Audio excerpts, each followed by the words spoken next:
Abonnez-vous. Partagez. Abonnez-vous.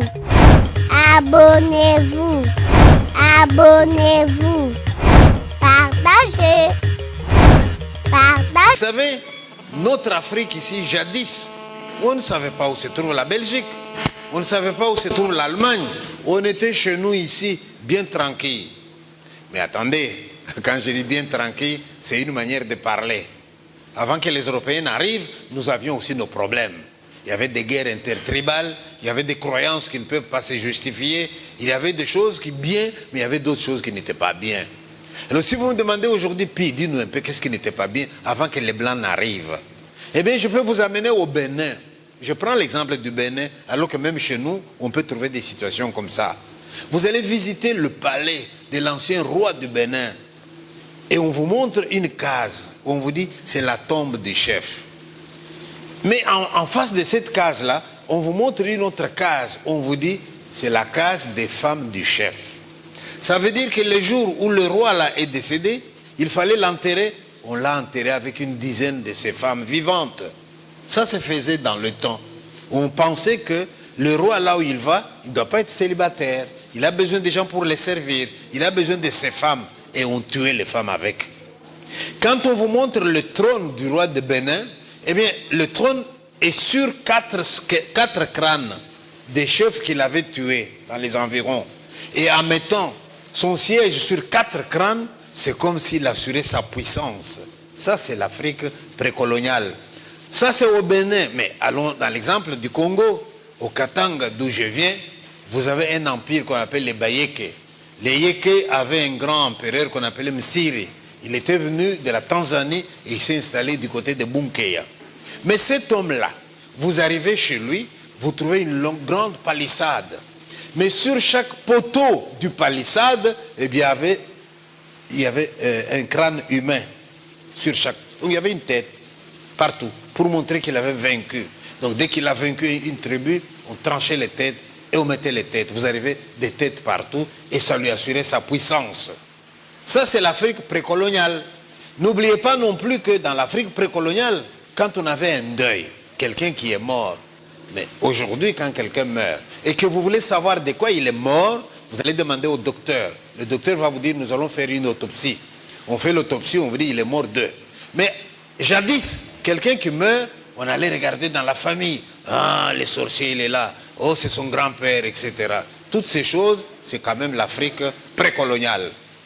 Et puis arrivent alors des gens qui, au lieu de nous considérer comme des êtres humains, nous ont pris pour des animaux. Ça, c'est les esclavagistes. Alors, ils venaient dans nos villages, le soir à 4 h du matin, ils mettent le feu. Et quand les gens sortent, eh bien, ils les attrapent, on les lie les mains et on les fait marcher. On va les vendre de l'autre côté. On appelle ça le commerce triangulaire. Avant de commencer le commerce des esclaves, dont nous avons beaucoup souffert en Afrique, d'abord, c'était les Arabes qui nous prenaient, qui allaient nous vendre. Et les Arabes, quand ils prenaient les gens, eh bien, ils maltraitaient tellement que, même aujourd'hui, quand vous vous insultez avec un Arabe, il est capable de vous dire, hé, esclave. Vous n'avez qu'à voir sur les réseaux sociaux, lorsque l'Europe s'était arrangée avec la Libye, pour que la Libye stoppe les Noirs qui allaient monter, eh bien, ils étaient beaucoup maltraités dans ces pays-là. Et puis alors, en 1885, nous, on est ici, mais on ne sait pas qu'à Berlin, il y a une conférence qu'on appelle Conférence de Berlin, convoquée par Bismarck. Et lors de cette conférence-là, les Européens ont une carte de l'Afrique. Ils se partagent l'Afrique comme une tarte. Pendant ce temps, nous, on est ici, hein, on ne sait pas ce qui se passe à Berlin. Alors, à ce moment-là, un certain Léopold II, roi de Belge, devient propriétaire de notre pays, qu'il va d'ailleurs appeler État indépendant du Congo. Pas à la Belgique, hein, à lui tout seul. Donc de la même façon que vous pouvez dire que vous avez un champ de 5 hectares. Léopold II pouvait dire qu'il avait un champ de 2 345 000 km², avec des bonhommes qui circulaient là-dedans. C'était son champ. Alors il envoie ses agents, allez cultiver mon champ. Et les gens sont venus pour cultiver les champs de Léopold II. À ce moment-là, qu'est-ce qui les intéressait au Congo? Ce n'est pas les minéraux. On ne savait pas encore qu'il y avait autant de minéraux. C'était les caoutchoucs. Alors, alors on arrive dans un village, le caoutchouc il est dans la forêt équatoriale, il faut des gens pour saigner les veillas, obtenir les caoutchoucs et donner aux Européens. Donc on arrive dans un village, on attrape tous les gens forts, allez chercher du caoutchouc. Et parfois on fixait la quantité qu'il fallait donner. Si au moment où on vient récolter ce que vous avez produit, vous n'avez pas produit suffisamment, on vous punit. Et parmi les punitions qu'on donnait, parfois on pouvait vous couper la main droite. Vous vous rendez compte? On pèse ce qu'on a amené, vous n'avez pas produit suffisamment, eh bien, on vous coupe la main droite. On a retrouvé un monsieur en Belgique qui est décédé maintenant. Ce monsieur-là, il a laissé un carnet de bord dans lequel il a noté tout ce qu'il a fait quand il est venu au Congo. Et il raconte, tel jour, on m'a envoyé dans tel village pour mobiliser les gens. Le chef du village a refusé, je l'ai abattu, je l'ai jeté à la rivière. Dans tel village, les villageois ont résisté, j'en ai tué 17. Dans l'autre village, on a trouvé vide, on dit mais ils sont où? On a fait des enquêtes, ils sont allés se cacher tous dans une grotte. Alors il a fait couper du bois, il a mis à l'entrée de la grotte et il a fumé tout le monde. Il y a eu plus de 100 morts ce jour-là. Je vous raconte ça pour vous dire que, au moment où je vous parle, en Europe, les Africains sont en colère et ils cherchent à déboulonner les statues. Statue de Léopold II, statue de tous les gens qui étaient venus chez nous et qui se prennent pour des héros. Alors nous, aujourd'hui, on dit, mais attendez, est-ce que vous savez ce qu'ils ont fait chez nous? Pourquoi vous les appelez des héros? Le monument mérite d'être déboulonné. C'est pour ça que je vous raconte ces histoires-là. Mais alors, un moment, les Américains et les Anglais entendent parler des gens avec des mains coupées. Alors, des journalistes anglais vont venir ici. Ils vont faire un reportage. Ils vont trouver ces gens qui avaient des mains coupées tout simplement parce qu'ils ont refusé d'aller cueillir les caoutchoucs. Alors quand on a publié ça dans le monde, Léopold II n'a pas été épargné. On l'a tellement critiqué qu'il s'est retrouvé dans l'obligation de donner le Congo à la Belgique. Beaucoup de gens ne savent pas distinguer le Congo de Léopold II et le Congo belge. Donc à partir de 1885 jusqu'à 1908, le Congo appartient à un individu, Léopold II. Et à partir de 1908, eh bien, Léopold II cède le pays à la Belgique et notre pays devient alors le Congo indépendant. Alors, quand le Congo devient indépendant, on nous envoie des Européens plus ou moins bien intentionnés. Et ils viennent avec une mission civilisatrice. Nous allons civiliser les sauvages, qu'ils disaient. Alors, parmi eux, il y avait aussi des missionnaires. Parmi eux, il y avait aussi des médecins. Il n'y avait pas que des gens pour exploiter les minéraux. Alors, si vous regardez maintenant cette période-là des Belges, vous allez constater qu'il y a eu du pour et il y a eu du contre. Il y a eu de bonnes choses, il y a eu de mauvaises choses. Alors, si vous me demandez, monsieur, les bonnes choses, c'est quoi? Eh bien, quand les Européens, les Belges sont venus, c'est eux qui se sont mis à se battre contre les esclavagistes pour que ça s'arrête l'esclavage. Sinon, on aurait vidé le pays. Ce sont les Belges qui sont battus contre les esclavagistes. Première chose de bien. Les Européens vont nous apporter la médecine occidentale. Avouons-le, leur médecine a été efficace. Parfois, dans un village, vous avez une épidémie, maladie du sommeil ou maladie de ceci, les gens sont en train de mourir. Et un Européen passe par là, on vaccine les enfants, on donne des médicaments et ils sauvent comme ça des gens. Donc, leur médecine nous a quand même aidés aussi. Ils sont avec les missionnaires et les missionnaires vont ouvrir des écoles. Je vous signale que les écoles qu'ils ont ouvertes chez nous, ce n'était pas terrible. Ce n'étaient pas des écoles pour aller trop loin. C'était des écoles pour former les catéchistes, les enseignants. 5 ans primaire, tu étais déjà enseignant. 3 ans école normale, tu es professeur. Donc ce n'était pas un enseignement pour nous amener loin. Et même dans leur enseignement, pas beaucoup d'écoles techniques. Alors si vous comparez l'enseignement des Français et l'enseignement des Belges, on va vous dire que le Belge, il prenait une grande base, mais il leur donnait une éducation un peu limitée. Alors que les Français prenaient peu de gens, mais ils les amenaient loin. C'est ainsi qu'aujourd'hui, vous avez des gens comme Senghor, qui sont à l'Académie française. C'est ainsi que vous avez des gens comme des Cheikh Anta Diop. Vous avez des gens qui ont beaucoup étudié. Donc, les Français, ils prenaient peu de gens, mais ils les amenaient loin. Et les Belges prenaient beaucoup de gens, mais à un niveau un peu inférieur. Soit. Alors, parmi nous, il y en a qui ont connu un peu cette époque de l'indépendance, pour dire que tout n'était pas mauvais. La preuve, vous prenez un vieux aujourd'hui, s'il a beaucoup souffert, il peut vous dire, du temps des Belges, Nous avions des routes. Du temps des Belges, une lettre envoyée à la poste, elle arrivait. Du temps de poste, il y avait la caisse d'épargne. Du temps des Belges, etc. Donc, il y avait quand même de bonnes choses. Mais en même temps, pendant qu'il y avait ces choses-là, qu'est-ce qu'ils nous ont exploité les Belges? Parce qu'eux vont se rendre compte qu'il n'y a pas que le caoutchouc, mais il y a aussi les minéraux, le cuivre, l'or, le cobalt, l'uranium. Et vous savez bien que l'uranium qui a permis aux Américains de fabriquer la bombe atomique qu'ils ont larguée sur le Japon pendant la guerre mondiale, eh bien, ça vient de Shinkolobo, hein, de la mine, ça vient de Kolwezi, de mine de Shinkolobo, pardon. Donc, on a bien exploité le Congo. Et alors, à ce moment-là, le salaire de 500 000 Belges qui étaient ici était l'équivalent du salaire de 12 millions de Congolais. Ça, c'était une véritable exploitation. Alors, à ce moment-là, les méchantes langues vont même vous dire, oui, vous avez amené des dispensaires, mais c'est pour que nous soyons en bonne santé pour travailler pour vous. Vous avez amené des écoles, c'est pour qu'on soit des auxiliaires, pour vous aider à exploiter les Congo. C'est comme ça qu'on a dû finalement interpréter tout ça.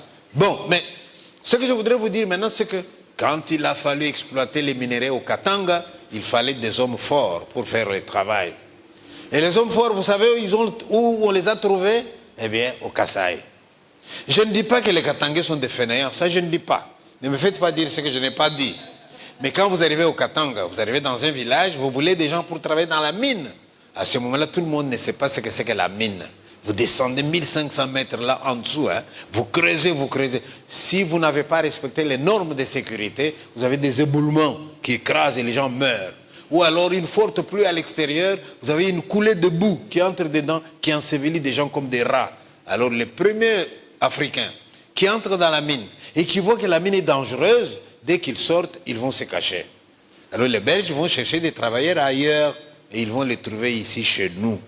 Si vous allez à Mweneditu, vous allez voir un quartier, je ne sais pas si ça existe encore, qu'on appelait Tchanga Tchanga. Tchanga Tchanga, ça veut dire contremaître. C'est là qu'on venait prendre les gens, on les parquait là-bas, le temps de les vacciner, de les préparer pour qu'ils aillent au Katanga. Ils sont allés prendre au Rwanda aussi, on a pris des Rwandais. Nous les avions dans les mines de Kipushi, dans les mines de Kolwezi, les Rwandais. On a pris des gens de Malawi pour faire les chemins de fer. On a pris des gens de partout. Et on a travaillé comme on a travaillé. Pendant ce temps-là, vous pouviez avoir un autochtone qui refuse d'aller dans la mine, qui dit c'est un travail d'esclave, je ne vais pas y aller. Là, le pauvre Kassaïen, lui, il descend dans la mine. Il est venu de loin pour ça et il travaille. Mais chaque médaille a son revers. Ces gens qui sont venus avec les mines vont construire des écoles aux abords des mines. Les écoles pour qui? Pour les enfants des travailleurs. Les écoles techniques et les écoles de toutes sortes. Ça veut donc dire que pendant que mon papa travaille dans la mine, l'enfant va à l'école. Et celui qui a fui la mine en disant « ça c'est un travail d'esclave, je ne peux pas le faire », il est allé loin, mais il est allé avec son enfant et l'enfant n'est pas allé à l'école. Et quand les années passent, on fait le bilan, on se rend compte que dans cette province-là, il y a quand même beaucoup d'intellectuels d'origine du Kasaï et qui occupent des postes importants. Alors là, nos compatriotes katangais oublient l'histoire, comment on est arrivé à ces postes-là, et ils nous accusent d'avoir été favorisés par les Blancs. Et ils décident de nous mettre dehors. Et on nous a mis dehors 2 fois. Première fois dans les années 60, deuxième fois en 90. Et moi, votre serviteur, j'ai été malheureux parce que j'ai subi les 2 épurations ethniques. Mais je vous parle de celle de 1990. Eh bien, à ce moment-là, les choses se passent à Kinshasa. Mobutu contre Tshisekedi. Et nous, on y était pour rien. Mais Mobutu était stratège. Les gens vont lui dire, si tu veux vraiment affaiblir Tshisekedi, attaque ses frères qui sont vulnérables au Katanga. Comme ça, il n'aura pas de base. Et Mobutu va appeler un certain Kungu Akumanza. Mobutu va appeler un certain Guz Karlibonde. Il va dire à ces gens-là, tous les pays contre moi en ce moment à la conférence nationale. Mais vous, soyez avec moi. Comme vous êtes la province la plus riche, si vous êtes avec moi, eh bien, je vais continuer à être au pouvoir. Et pour vous remercier, je vais vous permettre de chasser les Kassaïens qu'il y a chez vous. Vous allez prendre leur maison, vous allez prendre leur poste de travail, vous allez prendre leurs biens. Et ces deux-là, ils vont accepter. Ils vont accepter. À ce moment-là, moi, votre serviteur, je suis aussi travailleur à la GECAMINE, psychologue d'entreprise. Poste très dangereux parce que j'étais dans l'équipe des gens qui devaient examiner, évaluer pour voir qui peut obtenir une promotion. Alors les jours où ils nous ont attaqués, d'abord Ngouz est venu et il a fait un discours. Message à tous les gens dont les parents étaient venus du Kasaï. À la fin de ce mois, vous allez avoir votre salaire. Mais dès que vous avez votre salaire, faites vos valises, vous devez partir. Même vos maisons, là, mettez des pneus, partez avec vos maisons. On pensait que c'était de la blague. Hein? Et quand on est arrivé à la fin du mois, eh bien, ils nous ont attaqués. Je ne vais pas vous dire comment ça s'est passé sur tous les fronts. Je n'étais pas sur tous les fronts. Je vous raconte ce que moi j'ai vécu. Je suis dans mon bureau, vers 9 h. Je vois entrer 3 personnes avec des armes blanches. Ces gens me regardent et me demandent, Pichibanda, c'est vous? Oui. Ils me disent, allez, dors, monsieur. Et moi, je leur dis, de quel droit? Je ne vous connais pas, monsieur. Ce n'est pas vous qui m'avez engagé. Ils me disent, monsieur, ou vous sortez de vous-même en marchant sur vos 2 pieds, ou c'est nous qui vous sortons, ça sera les pieds devant. J'ai dit, non, laissez-moi marcher sur mes pieds alors. Et une fois que j'arrive dehors, je vois que je ne suis pas le seul. Les autres Kassaïens, 2 autres bureaux sont aussi dehors. Nous nous demandons, qu'est-ce qu'on fait? Et quelqu'un parmi nous, non, on ne va pas opposer de la résistance. Chacun rentre chez lui. On ne sait pas, peut-être que ça va se calmer. Et sur le chemin de retour, hein, nous voyons nos enfants qui viennent de l'école, chassés de l'école eux aussi. Papa, on nous a chassés, on a dit vous êtes des Kassaïens. C'est quoi Kassaïens, papa? Parce que l'enfant ne sait même pas ce que c'est. Et quand on arrive tout près de la maison, nos épouses sont chassées des maisons. Parce que la Chikamie, c'est des camps de travailleurs. Les épouses sont chassées. Nous n'avons plus qu'une direction qu'on nous indique. Allez à la gare. Là, vous allez prendre un train qui va vous amener au Kasaï, d'où étaient venus vos ancêtres. Mais le fameux train qu'on nous demande d'aller prendre, il y en a parmi vous qui l'ont expérimenté. Ce n'est pas un train où vous entrez, vous faites une semaine de voyage. C'était un train où d'abord vous attendez à la gare. Un mois, 2 mois à la gare, vous attendez le train. Et si le train arrive, quelqu'un vont sauter dedans. Ils vont avoir de la place. Ils vont partir pour faire les 1000 km du Katanga ici. Hein. Il y en a qui ont fait 3 mois de voyage. Mais pendant qu'on attend à la gare, là, les gens vivent dans la promiscuité, mauvaises conditions d'hygiène et les épidémies commencent. Choléra, sous-alimentation, etc. Un jour, moi, j'arrive à la gare de Likasi. Je vois une femme qui avait perdu un enfant lundi. La même femme a perdu un autre enfant mardi. Et le 3e est en train d'agoniser. Il va mourir vendredi. Et quand cet enfant va mourir vendredi, la dame n'accepte pas que l'enfant est mort. Elle est dans le déni. Madame, donnez-nous l'enfant, on va l'enterrer. Mais non, il n'est pas mort. Hein, celui qui est mort, on l'a enterré lundi. L'autre qui est mort, on l'a enterré mardi. Lui, c'est le seul qui me reste. Dieu ne peut pas être aussi injuste. Il a pris 2, il me laisse celui-là. S'il vous plaît, passez votre chemin, laissez-moi mon enfant. Nous n'avons pas d'autre choix. Hein. Nous prenons l'enfant de force. On donne aux jeunes gens, allez courir. En cas d'attaque, vous allez vous défendre. Là, la dame réalise que son enfant est bel et bien mort. Elle vous supplie, d'accord, il est mort, je suis d'accord, mais laissez-moi le voir quand même pour la dernière fois. Et vous la laissez quand même encore venir. Qu'est-ce qu'elle vient faire? Réajuster le bonnet sur la tête de son enfant, le mettre des chaussons aux pieds, comme si cela servait à quelque chose. Et pendant que je vois ces scènes-là, je les ai vues. Voilà une dame qui me regarde hein, et qui m'interpelle. Monsieur Tshibanda, des gens comme vous voyez tout ça, mais qu'est-ce que vous faites? Mais Pichibanda n'est pas un homme politique, je ne suis pas un militaire, pourquoi on m'interpelle? Ah oui, Pichibanda c'est un écrivain. Or, dans ces circonstances-là, quand vous êtes écrivain, quand vous êtes journaliste, quand vous êtes des défenseurs des droits humains, vous n'avez pas le droit de vous taire. Vous devez parler. Si vous ne parlez pas, votre silence devient un silence complice. C'est pour ça qu'on m'a interpellé. Là, j'ai décidé de faire la seule chose que je pouvais.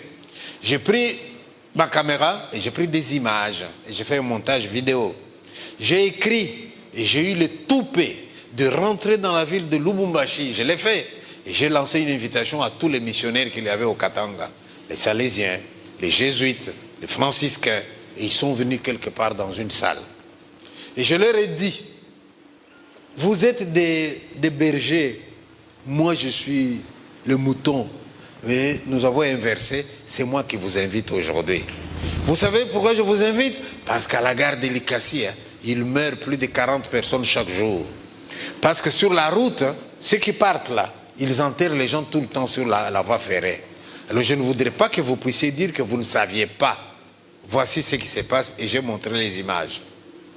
Et ceux qui partaient dans le train là, mais vous faites à peine 50 km, quelqu'un crie, arrêtez le train, mais c'est quoi? Une dame qui veut accoucher. Là, on dit, madame, tu ne peux pas choisir un autre moment? Et les dames chassent les gens de la voiture, on entoure celle-là, et nous, on se repose en dessous des arbres. Bébé, fais vite, c'est la guerre, il ne faut pas qu'on nous rattrape. 30 minutes après, tout le monde applaudit. Bébé africain, il a compris que c'est la guerre. Hein. Fais pas de caprices. Et vous reprenez le chemin. On arrive à 40 km encore, quelqu'un crie, arrêtez le train. C'est quoi? Quelqu'un qui agonise, qui va mourir. Il a fait un mois à la gare, il n'a pas ses médicaments. Il est dans le train, il n'a pas ses médicaments. Et il ne sait même pas où il va, comment ça va se passer. Il y en a qui se laissent mourir. Hein. Et quand il meurt, nous l'enterrons le long de la voie ferrée. En voilà un qui n'aura jamais une tombe sur laquelle on viendra poser des fleurs. Et on continue notre chemin comme ça. Mais alors, une fois que j'ai pris toutes ces images et que j'ai fait ces témoignages, eh bien, les autorités du Katanga ont appris, il y a quelqu'un, un écrivain, qui lui a fait ça, a fait ça, a fait ça. Mais en même temps qu'ils apprennent que j'avais fait ces images-là, ils sont étonnés que les missionnaires soient venus répondre à mon invitation. Ils disent, mais c'est qui là? Comment il peut inviter? Tous les prêtres européens sont allés. Oui, mais c'est un écrivain. Et puis les prêtres les connaissent. Je dis, ok, d'accord. Et là, ils ont décidé de m'arrêter. Je n'oublierai jamais ces jours-là où je prends mon téléphone qui sonne. On me dit, Pichibanda, oui, tu es attendu au gouvernorat chez M. Kungo, a commencé le gouverneur. J'ai dit, oh, je suis mort. Ces jours-là, mes chers amis, je vous assure qu'on fait une expérience que je ne vous souhaite pas. L'expérience de la solitude. Seul quand on est seul, ça peut aller. Je me suis senti seul. Seul contre tous, même contre ma femme. Parce qu'au moment où j'écris, au moment où je prends des images, vous pensez que ma femme, elle m'applaudit? Ah non, hein. Elle me dit, est-ce que tu as pensé à moi? Si tu ne veux pas penser à moi et tes enfants, tu as pensé à eux? Si quelque chose t'arrive, moi je fais quoi avec 6 enfants? Je fais quoi? S'il te plaît, arrête. Malheureusement, des gens comme nous, hein, à ce moment-là, on n'arrête pas. Et quand le danger se précise, qu'on commence à arrêter le mari, ma femme, la première, va me regarder dans les yeux. Bravo, bravo. Et on fait quoi maintenant? On fait quoi? Je lui dis, calme-toi. Et voilà, ils vont me convoquer. Mais quand même, quelqu'un va leur dire, faites attention avec M. Pichibanda. Si tous les prêtres blancs de Lubumbashi sont venus répondre à son invitation, vous les faites disparaître, ils seront au courant. Leurs pays seront au courant. Faites quand même attention. Alors ils vont étudier une stratégie pour m'éliminer en douceur. Ça va commencer par me licencier de la JCAMIN. Ça va commencer par dire on ne veut plus le voir à tel endroit. Mais j'ai su tout ça. Quelqu'un m'a soufflé pendant la guerre. Il n'y a pas que des bons d'un côté, des mauvais. Même chez les Katangais, là, il y avait des gens bien, qui n'étaient pas d'accord avec ce qui nous arrivait, mais qui ne pouvaient rien. Et là, quelqu'un de bien viendra me souffler à l'oreille. Puis, s'il te plaît, fais tes valises, va-t'en. J'ai dit, je dois faire mes valises, m'en aller. Oui. Je vous signale que je venais de terminer la construction de ma maison. Une belle maison que je n'ai jamais habitée. Et les jours où j'étais convaincu de partir, c'est quand j'ai vu un prêtre italien qui s'appelle Gaetano. Il circulait devant ma maison et il voit la Juiférie, la jeunesse katangaise, qui s'est disputé la maison. Un qui dit c'est à moi, l'autre qui dit c'est à moi. Et lui, les curés s'arrêtent. Mais non, c'est la maison de Chibanda. Oui, Chibanda, il est gentil, mais il va partir comme tout le monde. Hein. La maison, nous prenons. Et cet homme-là m'appelle. Il était imprimeur de Saint-Paul, celui qui imprime mes livres. Il me dit, Pi, nous avons des conteneurs ici. Vous prenez vos biens, vous mettez dedans. Vous fermez, vous prenez les clés, vous partez avec. Vous nous faites des papiers comme quoi vous nous avez vendu votre maison. Et nous, on va y mettre un dispensaire, quelque chose comme ça. Les gens sauront que nous avons acheté, mais nous n'avons pas acheté. Plus tard, quand la situation va se calmer, tu rentreras, on te donnera ta maison. Alors là, j'ai dit, je vais vous demander un service. Vous allez garder ma femme et mes enfants. Moi, je vais m'en aller. Parce que quand on fuit, hein, on ne prend pas femme et enfants pour partir, ça sera visible. Là, alors, je m'éclipse comme quelqu'un qui va aux soins médicaux. Alors, j'ai été aidé par la communauté française de Belgique. Ça, c'est l'avantage d'être écrivain. Vous écrivez, ça ne vous apporte pas forcément de l'argent, mais vous avez une carte de visite. Hein. Donc, la Belgique a su tout de suite que notre écrivain, là, Pichibanda, il est en danger. Ces gens-là vont me tendre une perche et je vais prendre un billet, je vais voyager. D'ailleurs, de Lubumbashi jusqu'à Kinshasa, ce sont les pères de Saint-Paul qui sont venus m'accueillir. c'est délimité. Et je suis resté au couvent avec eux pour que les gens ne me voient pas dans la ville. Et puis, quand tout était prêt, allez, j'ai pris le voyage, je suis parti en Occident. Ça, c'est la première partie de mon spectacle. D'où nous venons, pourquoi on est parti. C'est pas qu'un jour, moi, j'ai décidé, tiens, il fait meilleur en Belgique, je vais aller là-bas. Non, non, non, non. J'étais cadre à la Gécamine, c'était très bien là-bas. Mais voilà, contre mon gré, je n'avais pas préparé, il a fallu que je parte. Mais quand nous arrivons de ce côté-là, comment les choses se passent pour nous? Mon baptême, je l'ai eu quand je suis arrivé à l'aéroport. Hein. Quand j'ai quitté chez moi, 35 degrés de température. J'arrive là-bas, moins 6 degrés, je vous assure. Ils sont tous dans les manteaux comme ça. Oh, j'ai vu un petit Africain qui grelottait de froid et qui demandait à son papa, « Papa, ça sera toujours comme ça ici ?» Le papa qui dit, « Oui, oui. » L'enfant qui dit, « Rentrons chez nous, papa. C'est quel pays où il fait si froid ?» Pendant ce temps, vous voyez un Belge qui marche dans le froid, lui, à l'aise. Et je lui demande, « Monsieur, c'est toujours comme ça ici la température ?» Et il me dit, « Non, aujourd'hui il fait doux. Aujourd'hui il fait doux. » Je dis, « En voilà un qui se moque de moi. S'il lui appelle ça faire doux, mais quand il va dire que c'est froid, qu'est-ce que ça va être pour moi? Et si ce soir-là, l'Africain a la malchance de se retrouver devant la télévision, il entend que le froid a tué autant de gens dans tel pays, le froid a tué autant de... Le froid tue. Et l'Africain dit, tiens, si eux-mêmes meurent de froid, alors moi, qu'est-ce que ça va devenir? Alors j'observe maintenant pour sortir de l'aéroport. Qu'est-ce que je vois? 2 files de gens. Dans l'une des files, ça se passe bien. Dans l'autre, je vois un peu de bousculade, fouille, on contrôle. Je suis allé du côté où ça se passait bien. Vous savez que dans notre pays, rien que l'âge, vous êtes respectable, non? Je ne parle même pas du fait que je suis cadre. Alors pendant que je fais la file, quelqu'un vient vers moi. Monsieur, qu'est-ce que vous faites là? Je fais la file. Il dit, allez de l'autre côté. Je dis, non, hein. Vous avez vu comment on se bouscule là-bas? Je préfère ici où il y a des gens respectables.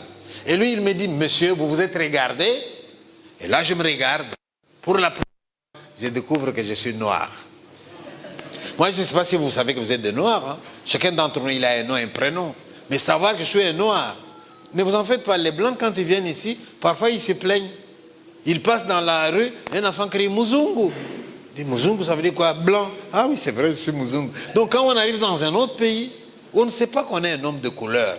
Et là, on vous l'apprend, que vous êtes un homme de couleur, que désormais, il va falloir ne plus jamais l'oublier et que désormais, on va vous le faire payer. Un compatriote est quand même venu me chercher. Il me dit, nous allons au moins un. Là, nous allons prendre un train pour aller au centre-ville. J'arrive dans une gare européenne. Oh, c'est impeccable, c'est propre comme dans cette salle. Il faut les féliciter. Et puis nous attendons. À l'heure pile, le train arrive. J'ai dit, ouais, c'est pas comme chez nous. Hein. Et là, il est tellement ponctuel qu'un noir va le rater et lui reprocher de n'avoir pas attendu un tout petit peu. Et nous entrons dans le train. Je m'installe. Voilà une femme européenne qui s'installe en face de moi. Et moi, je regarde la dame plus naturellement. Comme chez nous, je dis, bonjour madame. Elle sursaute, elle me dit, vous me connaissez? Je dis, ah, donc pour vous dire bonjour, je dois vous connaître. Pour vous connaître, je commence par quoi? Oh là là, ça donne le ton, hein? Un pays où on ne se dit pas bonjour. Et alors, le train démarre. Je regarde à travers la fenêtre et je découvre l'Europe. Alors, posez-vous un peu la question, qui arrive en Europe, il regarde, qu'est-ce qui va les frapper? Qu'est-ce qui va l'émerveiller? Ce n'est pas la hauteur de maison qui m'a émerveillé, ce n'est pas la vitesse de voiture. Non, je vois une scène qui me semble insolite. Une dame qui tient un chien par la laisse, mais le chien est devant en train de tirer la dame. Je dis, mais c'est quoi ça? Mais c'est comme ça ici. Le chien en Europe, il mange bien qu'il est costaud. Alors c'est le chien qui tire le maître, tellement il est fort. J'ai dit, chez nous, c'est pas comme ça. Hein. Chez nous, il n'y a pas à manger pour les gens, il n'y en a pas pour les chiens. Hein. Les chiens d'Afrique, il est maigre, le maître devant et les chiens viennent derrière. Là-bas, c'est l'inverse. Et quand nous arrivons là-bas, il faut se signaler. L'organisation des pays européens, tout le monde, on sait qui vous êtes et où vous habitez. Ça s'appelle domiciliation, première chose. Alors nous, on doit aussi aller à un bureau qu'on appelle Office des étrangers pour se présenter, pour dire j'arrive du Congo, donnez-moi les séjours. C'est ce que vous entendez dire, est-ce qu'il a déjà des papiers? Mais alors là, on vous met dans des centres en attendant de vous écouter un à un. Alors vous écoutez, ça veut dire quoi? Ça veut dire que vous êtes venu chez nous. Très bien. Est-ce que vous êtes venu comme étudiant? Si c'est comme étudiant, donc vous avez une bourse d'études. Et on vous attend. Vous avez eu un visa à l'ambassade de Belgique. Pas de problème. Vous êtes venu comme homme d'affaires, avec un visa. Oui. Non, non, je suis venu comme candidat réfugié. Ah, alors là, vous allez raconter l'histoire. Hein? Et quand vous racontez votre histoire, faites attention. Il y a 4 conditions pour obtenir les statuts de réfugiés. Et parfois, les gens ne savent pas. Un réfugié, c'est quelqu'un qui se sent menacé à juste titre dans son pays pour 4 raisons. Première raison, prenons l'exemple de l'ethnie. Je donne l'exemple du Rwanda. À l'époque où on tue les Tutsis par les Hutus, un Tutsi pouvait demander aux Européens, je suis Tutsi. Or, dans mon pays, on tue les Tutsis, donc j'ai peur d'être tué. Ça suffit. Il obtient les statuts. Il ne suffit pas de dire chez nous il y a la guerre. Non, ça ne compte pas. Là, on va vous dire, alors, tous les Congos, s'il y a la guerre, ils doivent tous venir ici. Voilà, là, c'est l'ethnie.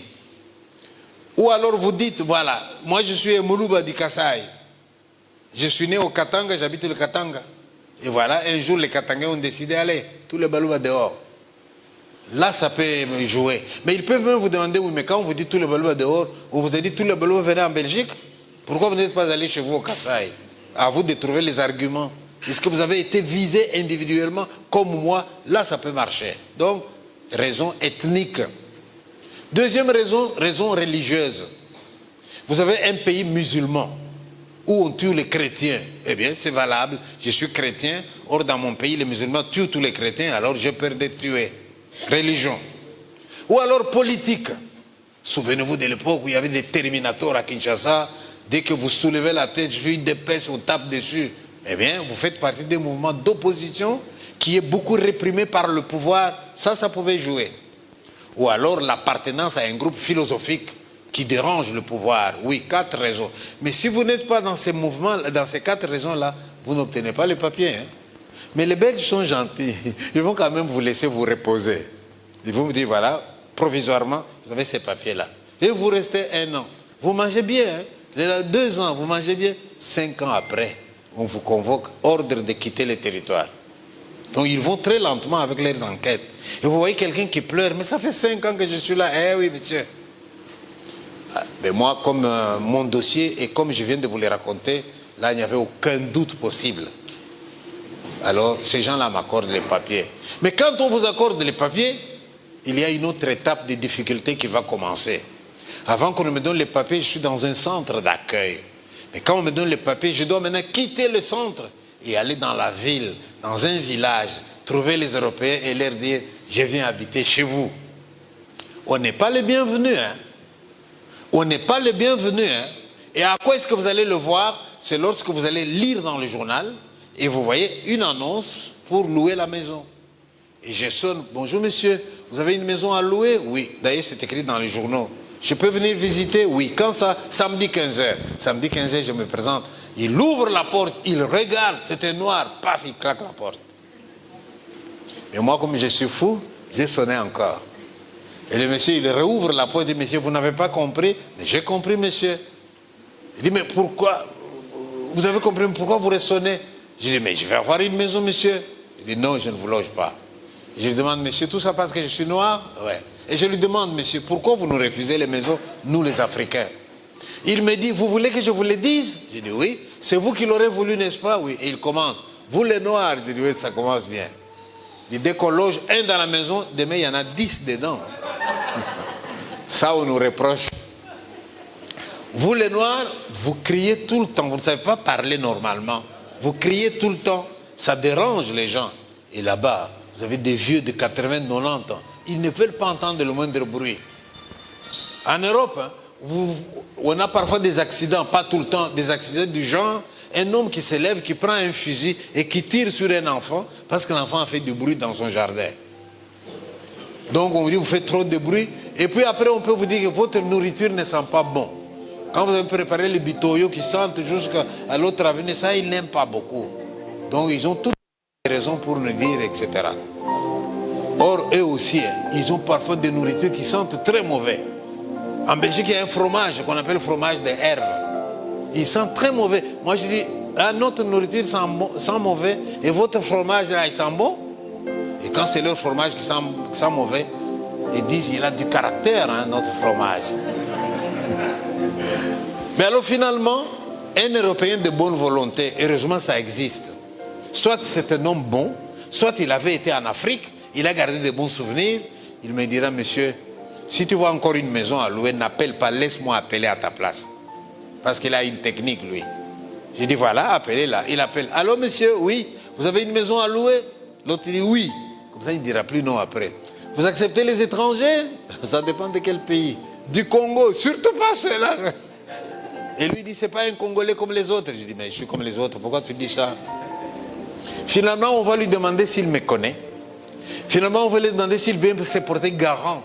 C'est à ce prix-là que j'ai eu finalement une maison dans un village perdu de Brabant wallon. Mais mettez-vous à ma place. Hein. J'arrive dans un village où il n'y a pas un seul noir. C'est moi le premier. On me dit, monsieur, c'est là chez vous.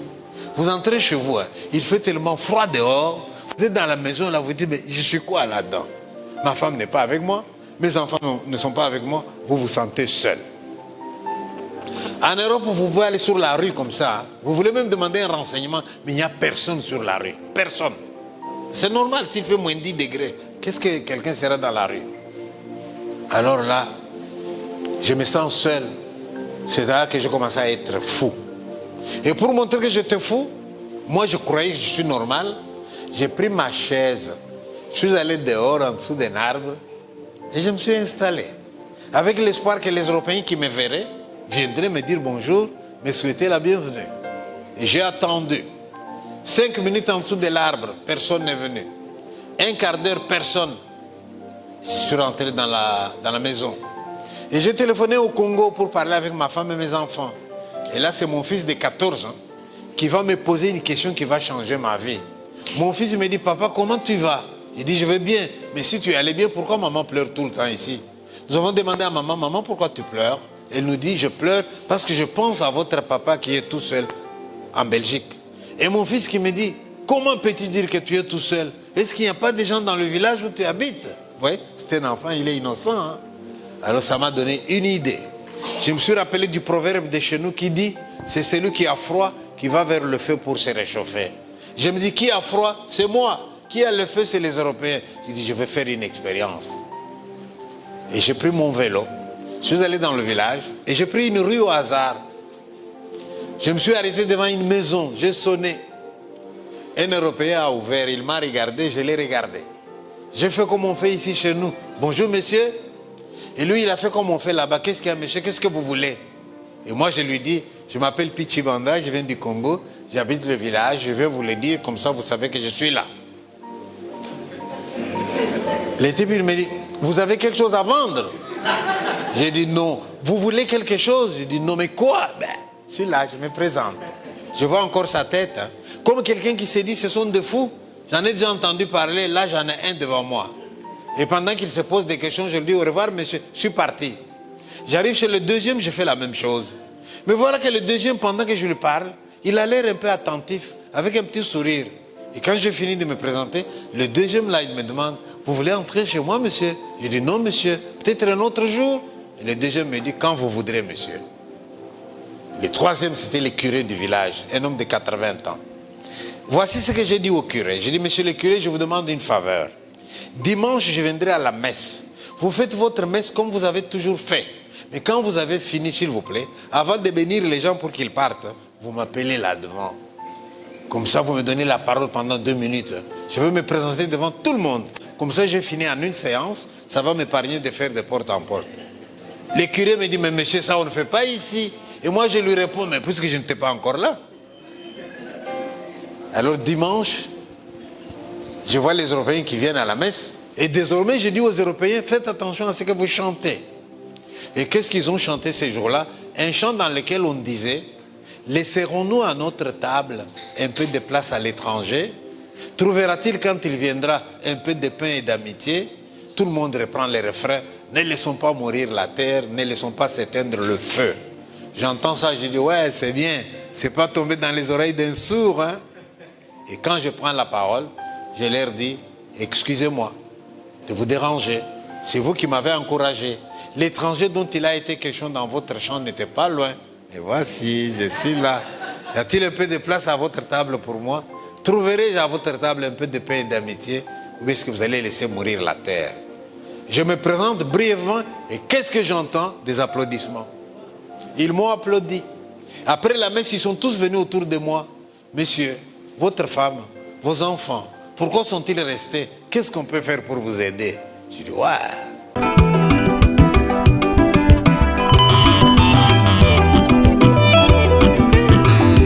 Siti Talala. Siti Talala, c'est la nouvelle ville que la diaspora kassaïenne veut construire à Mbuji-Mayi. Siti Talala, c'est dans la commune de Bipemba, non loin de la concession de Mutombo-Dikembe. Siti Talala, c'est un endroit urbanisé, aménagé et disponibilisé pour vos constructions selon le goût et les choix. Siti Talala, c'est la vision moderne dans une nouvelle ville. Ce n'est pas un rêve, c'est une réalité. Kassaïennes et Kassaïens, voici l'occasion pour vous d'acheter un terrain, une parcelle ou une concession à valoriser en y construisant pour vos business ou vos projets agricoles au Grand Kasaï. Franck Cholawetu et son équipe vous aident à acheter des terrains et y faire un suivi du déroulement de la construction. Les terrains sont là à différents prix toujours abordables, de 500 à 5000 $ américains. Ici, construisez selon votre choix, goût et préférence. Contactez-nous au plus 243 425 180 47 40 plus 243 97 94 25 826. Baluba kwetuka kujimi tuibaka ikwetu. Siti Talala. Siti Talala, c'est la nouvelle ville que la diaspora kassaïenne veut construire à Mbuji-Mayi.